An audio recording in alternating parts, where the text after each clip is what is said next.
Magie, Anthony Martineau est avec nous maintenant sur ce plateau. Ça va, Anto? Abracadabra, ça va très bien, toi-même. Absolument, oui, à tour de bras. Oui. Plutôt.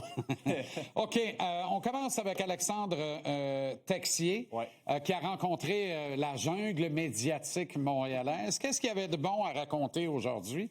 L'as-tu senti d'abord un peu ému ou vraiment heureux d'être là? Oui, il était heureux d'être là. Il faut savoir qu'il revient de loin, Alexandre Texier, quand même. On parle, il faut le dire, d'entrée de jeu, ce ne sera pas un sauveur. Là, pour les gens qui ont vu du Texier partout depuis 2 jours, là, attendez-vous pas. Non, mais je sais que toi, tu le sais. Là, je m'adresse aux gens, mais attendez-vous pas à ce qui permette aux Canadiens de doubler sa production de buts. Par contre, ça ne veut pas dire qu'il ne peut pas avoir d'efficacité. Alexandre Texier est quand même le 28e meilleur pointeur de sa QV 2017, alors qu'il a été repêché 45e au total. C'est un gars qui a bien fait en Ligue élite finlandaise après avoir été repêché, mais pour plusieurs raisons, n'a pas réussi à s'implanter avec les Jackets. D'abord, s'est cassé une main lorsqu'il avait sa saison la plus prolifique avec les Jackets, a dû faire face au décès de 2 proches. Où il a décidé de retourner en Europe carrément pour se remettre mentalement apte. Et lorsqu'il est revenu, même si on lui a donné des opportunités avec Fantilli et Laine sur le top 6, ça n'a pas cliqué. Alors, les Blues, ça n'a pas marché non plus. Le système, t'en as parlé tantôt, le système avec Jim Montgomery, ça n'a pas fonctionné. Équipe de vétérans, il n'y avait pas sa place. Le voici à Montréal. Alors, tu me parlais de son état d'esprit, Jean-Charles. Comment était-il? D'abord, il était content. Il a comme fait « Oh! » C'est ça, Montréal. Mais il dit, je suis content que ça parle français, par exemple. Je me sens un peu plus comme chez moi. Et d'ailleurs, je lui ai demandé... Bon, juste à prendre un 4,5 sur le plateau, il va vraiment être à la maison. C'est ça, exactement. Première question à poser à Alexandre Texier. Quel genre de rôle te vois-tu avoir dans la Ligue nationale? Ensuite de ça, une réponse de sa part par rapport à la signification de sa présence à Montréal, en France, quand même. Je sais que je suis capable de jouer les 2 rôles, donc... Ce qu'on va me donner, je vais le prendre. Je sais que j'ai joué le piqué, puis j'ai joué le powerplay avant, puis j'étais défensif, puis j'ai eu des rôles plus offensifs aussi. Donc, je suis plutôt... ça me dérange pas de jouer l'un ou l'autre. Et c'est extraordinaire, c'est exceptionnel. Puis maintenant, c'est à moi de faire mon trou aussi ici, et puis montrer de quoi je suis capable. Mais c'est sûr que quand je parle avec mes amis, puis surtout en France, c'est sûr que le Canadien, c'est quelque chose d'irréel. Donc... ils vont avoir la chance aussi de venir à un moment donné. Donc, puis même pour les jeunes en France, pour le hockey français qui continue de grandir, je pense que c'est important qu'on parle de ça. Canadien qui caresse encore, semble-t-il, le grand projet de disputer une série des stades à Paris.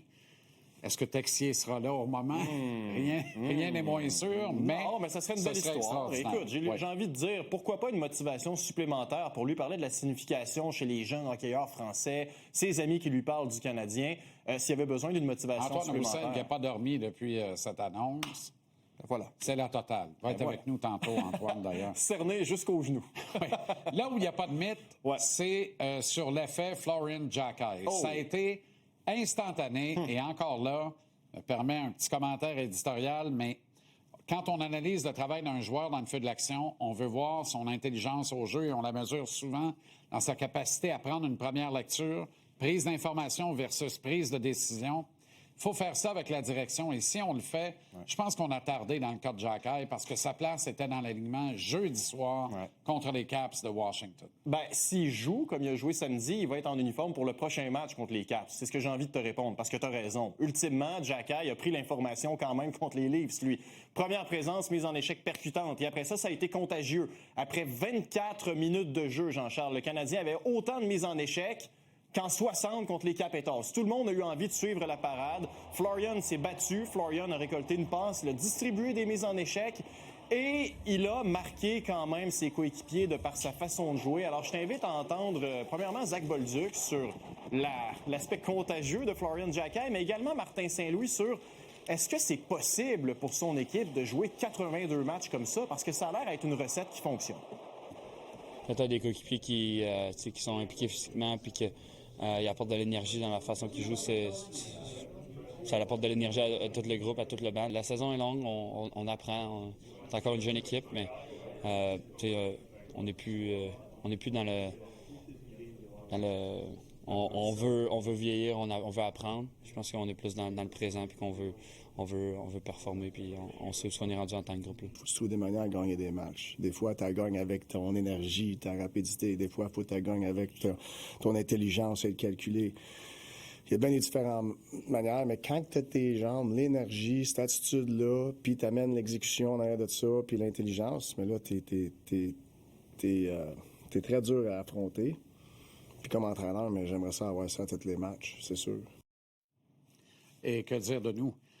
Belle histoire concernant Xhekaj, d'ailleurs. Ben oui, justement, en terminant, parce qu'on sait que son combat a marqué les esprits, mais lui, il s'en rappelle peut-être pour des raisons mitigées. Bon, il a gagné son combat, mais il a aussi perdu un item qui lui est très cher, un pendentif qui lui avait été donné par son papa originaire d'Albanie, qui lui a ramené ça de voyage, a donné ça à Arbor et à Florian. Donc, Florian le perd pendant sa bataille, s'en rend compte après le match, retourne sur la patinoire à quelque part, ne le trouve pas. Aujourd'hui, un homme arrive au complexe sportif Belle de Brossard, un designer en bijouterie du nom de Claude Thibodeau, et il avait une surprise pour Florian Xhekaj. Wow. Je regarde. Oh là là. J'ai rajouté quelque chose. OK, allez-y. J'ai rajouté son numéro 63. Wow. Ça, il n'y a pas ça sur le sien, c'est ce qu'il y avait. Le logo des Canadiens, Wow. puis son nom. Oh, man. Puis en bas, on voit le cara. Puis il peut se porter ses deux côtés. De l'autre côté, j'ai rien mis. Ouais. Mais je suis habitué de faire du design spécial, mais là, c'était rushé par de près. Puis je me disais que contre Utah, mercredi, si ça peut le craquer encore plus d'avoir son pendatif.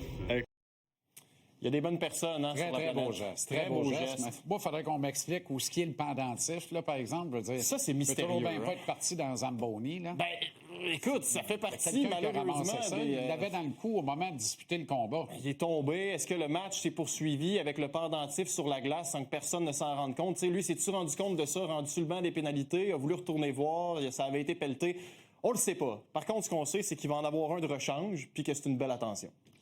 Tout à fait, bravo à ce joaillier, M. Thibodeau. Merci, Anto. Toujours plaisant.